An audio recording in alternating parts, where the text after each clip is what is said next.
क्या आपको पता है ज़्यादातर हार्ट अटैक्स किस उम्र में होते हैं? मर्दों के लिए 65 साल और औरतों के लिए 72 साल। बट अगर आपकी उम्र 30 या 40 साल के आसपास भी है तब भी आप हार्ट अटैक से सेफ नहीं हैं। क्यों?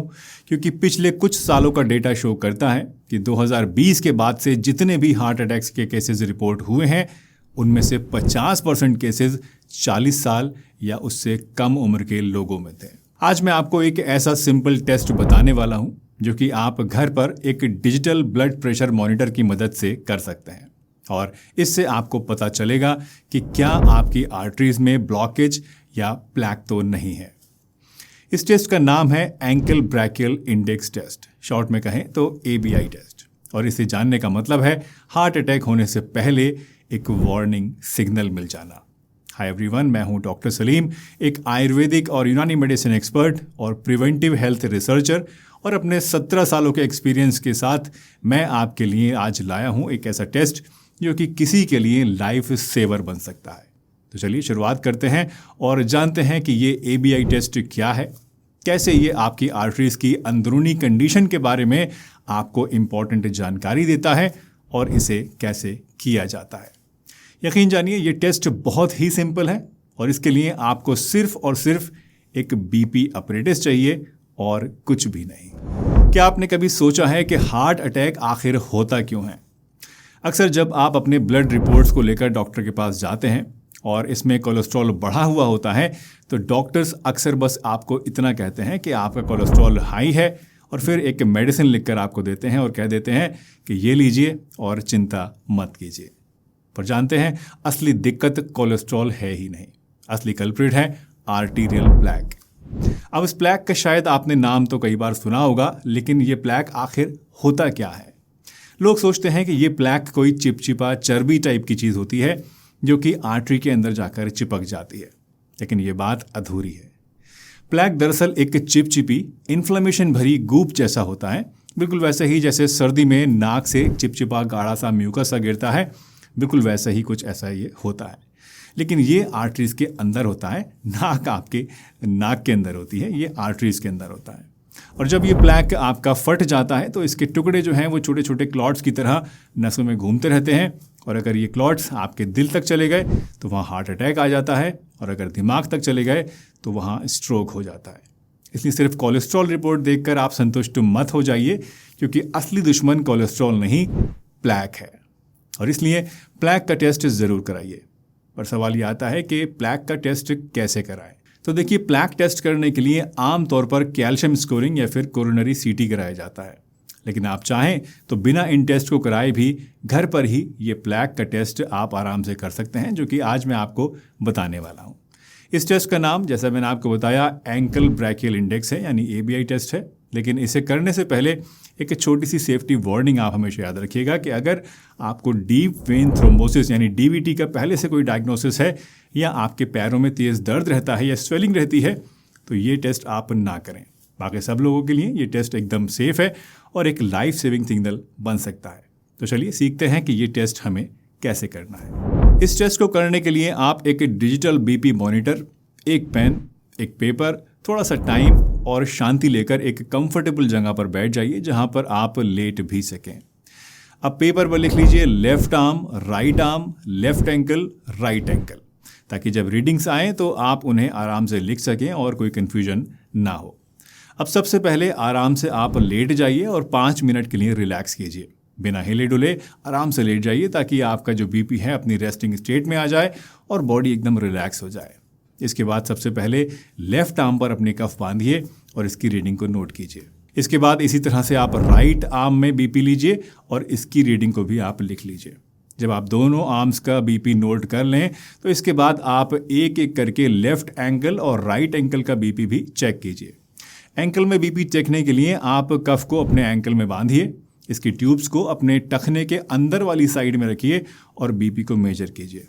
ध्यान रखिएगा कि हर जगह पर जो कफ है वो बहुत ध्यान से आपको लगाना है, ना बहुत ज़्यादा टाइट और ना बहुत ज़्यादा loose, just firm and smooth. अब ये सारी रीडिंग्स मिल जाने के बाद आप अपना ABI टेस्ट कैलकुलेट करना शुरू कर सकते हैं। ये बहुत ही सिंपल सा है। इसके लिए आपको अपने दोनों एंकल्स में से हायर रीडिंग को आर्म्स की हायर रीडिंग से डिवाइड करना है।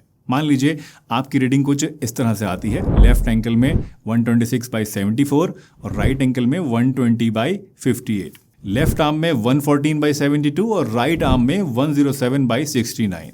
अब सिर्फ सिस्टोलिक नंबर्स यानी जो पहला नंबर होता है जिसको हम लोग ऊपर वाला बीपी बोलते हैं, हमें बस उसका यूज़ करना है, नीचे वाले को हमको ऐसे ही छोड़ देना है, भूल जाना है। यानी 126, 120, 114 और 107 इन 4 रीडिंग से हमें ABI निकालना है। ABI कैलकुलेट करने के लिए आपने एंकल्स की रीडिंग्स में से जो हाईएस्ट सिस्टोलिक नंबर है वो चुनना है। यानी यहाँ पर 126 हायर है दोनों में से, तो हम 126 को चुन लेंगे, और आर्म्स में से भी जो हायर सिस्टोलिक नंबर होगा वो हम चुन लेंगे। यानी यहाँ पर 114 है तो हम 114 नंबर को चुन लेंगे। अब सिंपली हमें एंकल की रीडिंग को आर्म्स की रीडिंग से डिवाइड करना है, यानी 126 को हमें 114 से डिवाइड करना है, यानी रिजल्ट आएगा 1.1, और यही है आपका एंकल ब्रेकियल इंडेक्स। तो अब आपके पास एक नंबर है, जैसे 1.1 या जो भी आपके केस में आए वो आपका जो नंबर है, इस नंबर से आपको बहुत कुछ पता लग सकता है। लेकिन कैसे पता चल सकता है, आइए समझते हैं। 1 से लेकर 1.4 के बीच का स्कोर अगर आपका आता है तो ये परफेक्ट स्कोर होता है, यानी आपकी आर्टरीज ब्लड को अच्छी तरीके से फ्लो कर रही हैं, इनमें ऐसा कोई प्रॉब्लम नहीं है, बहुत ही स्मूथ है या फिर बहुत मिनिमल प्लैक है जिसकी कोई टेंशन लेने की आपको ज़रूरत नहीं है। अगर आपका रिजल्ट 0.9 से 1 के बीच आता है तो इसका मतलब है कि प्लैक थोड़ा सा बॉर्डर लाइन है, लेकिन चिंता की बात नहीं है। आप अपने लाइफस्टाइल पर काम करेंगे तो ये ठीक भी हो जाएगा। और अगर आपका ABI स्कोर 0.8 या उससे भी कम है तो ये एक वार्निंग सिग्नल है, ये साइन है कि आपकी आर्टरीज में ब्लॉकेज या फिर नैरोइंग शुरू हो चुकी है और इनमें ब्लड प्रॉपरली फ्लो नहीं कर पा रहा है। फाइनली अगर आपका जो ABI है वो 1.4 से ज़्यादा आता है तो इसका मतलब ये होता है कि आपकी आर्टरीज बहुत हार्ड हो चुकी हैं, फ्लैक्सिबल नहीं रही, और इससे भी हार्ट अटैक का और स्ट्रोक का रिस्क बढ़ता है। तो इस तरह से आपको पता चल जाएगा कि आपकी आर्टरीज की अंदर की कंडीशन कैसी है और आपको इसके लिए क्या करना है। अब आप सोच रहे होंगे कि आर्म्स और एंकल्स के BP का भला हार्ट अटैक से क्या लेना देना है। देखिए सिंपल सी बात है, आर्टरीज आपके पूरे शरीर में होती हैं, दिमाग से लेकर पैरों तक। लेकिन जब नसों में प्लैक बिल्डअप होता है तो लेग्स की आर्टरीज सबसे पहले अफेक्ट होती हैं। क्यों? क्योंकि वो ज़्यादा लंबी होती हैं और इन्हें नीचे की तरफ ब्लड भेजना के लिए ज़्यादा मेहनत करनी पड़ती है, और ये हमारे दिल से ज़्यादा दूर होती हैं, और इसीलिए इन्हें हेल्दी रखने के लिए मसल्स की मूवमेंट की भी ज़्यादा ज़रूरत होती है, और ये जल्दी ख़राब होने का ख़तरा इनका होता है। अगर आप ज़्यादा देर तक बैठे रहते हैं या अगर फिजिकल एक्टिविटी आपकी कम है तो लेग्स की आर्टरीज सख्त हो जाती हैं और वही ब्लॉकेज या फिर नैरोइंग की शुरुआत होती है। इसीलिए लेग्स के BP को कंपेयर करके हम ये जान सकते हैं कि आपके शरीर की ऊपर की साइड की आर्टरीज के प्रेशर में और नीचे की आर्टरीज के प्रेशर में, जो कि दिल से काफ़ी दूर हैं, कितना फ़र्क है।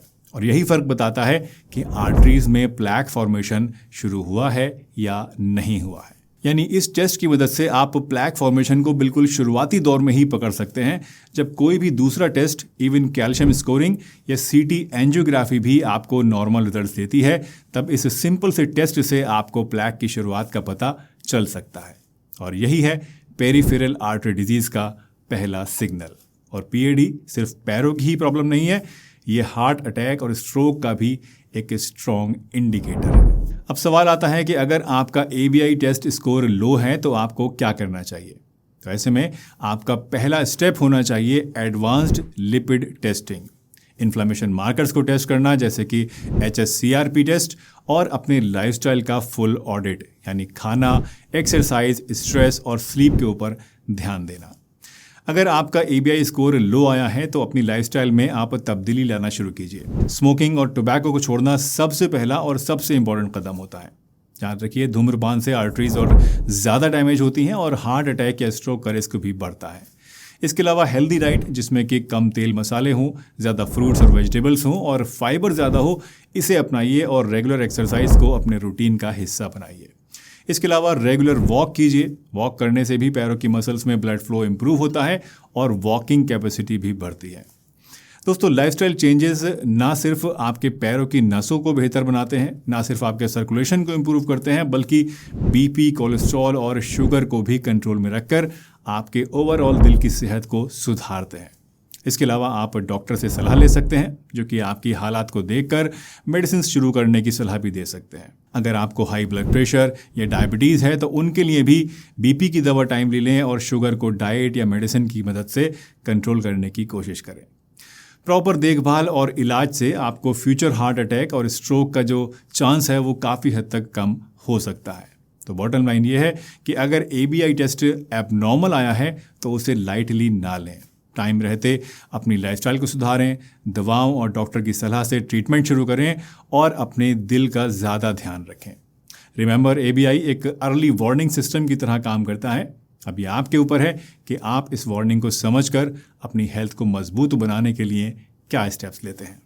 वीडियो पसंद आई हो तो लाइक कीजिए, चैनल पर नए हैं तो सब्सक्राइब कीजिए और मन में कोई सवाल है तो कमेंट करके पूछ लीजिए। हंसते रहिए, मुस्कुराते रहिए, रोज़ कुछ ना कुछ नया सीखते रहिए ताकि आप रह सकें हेल्दी हमेशा।